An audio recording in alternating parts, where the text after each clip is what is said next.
conditioning. Whoa, there's a word for you. How do you feel about that, Rishad?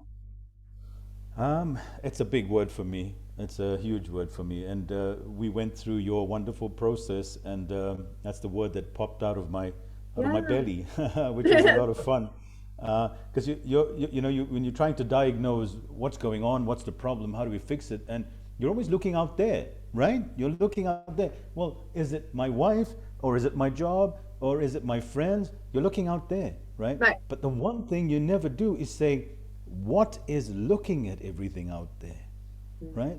Yep. What is it, what eyes are looking at it? So I told my client said to me, I need a change of scenery. I said, no, you need a new pair of eyes, Ooh, love it. right? It's a That's deep, good right? one. So This right, is so deep. so so then so then these conditioned eyes have been looking at the world this way.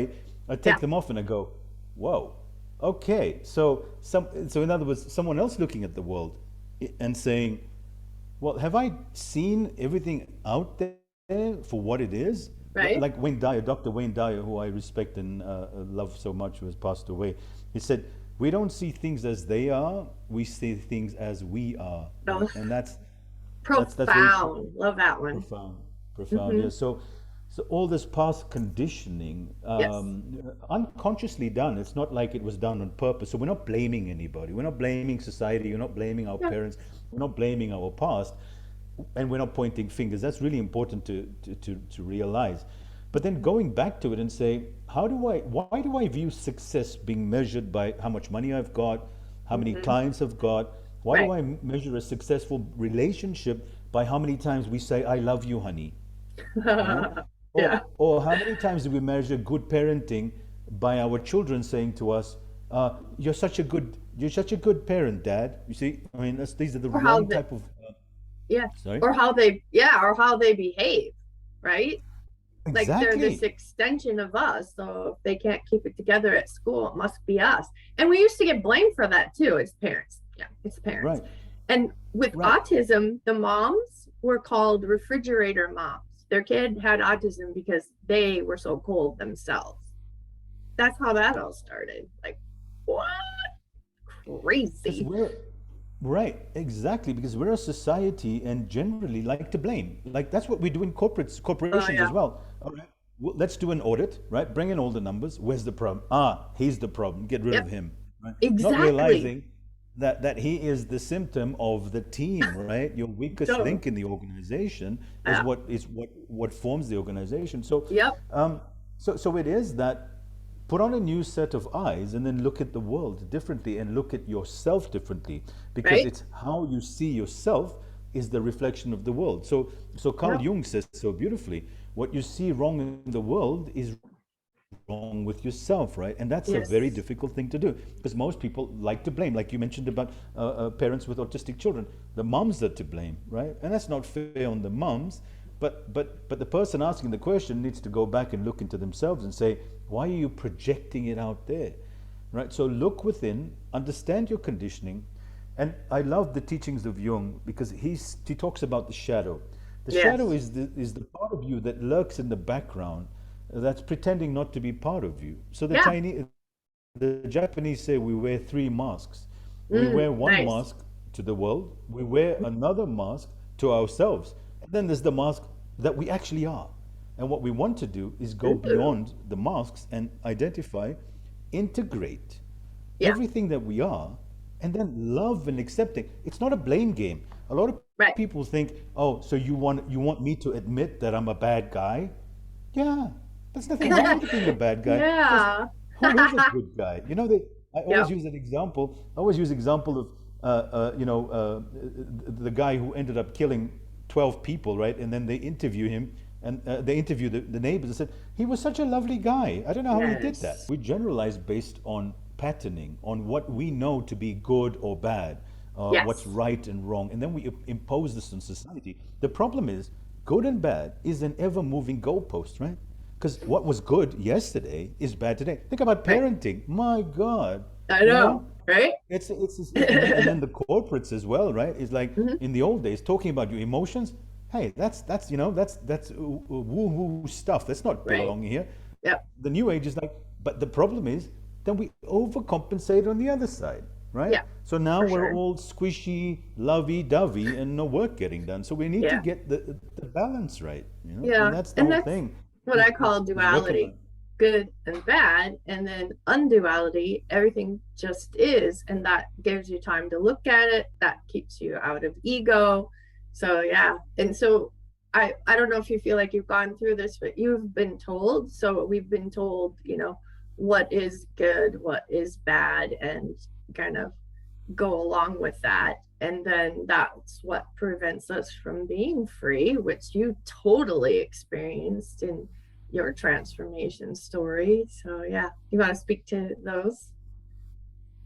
Yeah, so you've been told, or we've been told, a certain interaction with life that to be a good person means that that you have a good job and have a good family. You see how this word "good" is so polarized, right? And what does Right. that mean, good? And Yeah. that you must be a good person, and that you must be a nice person. Yeah. So at any moment, someone else can just say, "No, he's a bad person."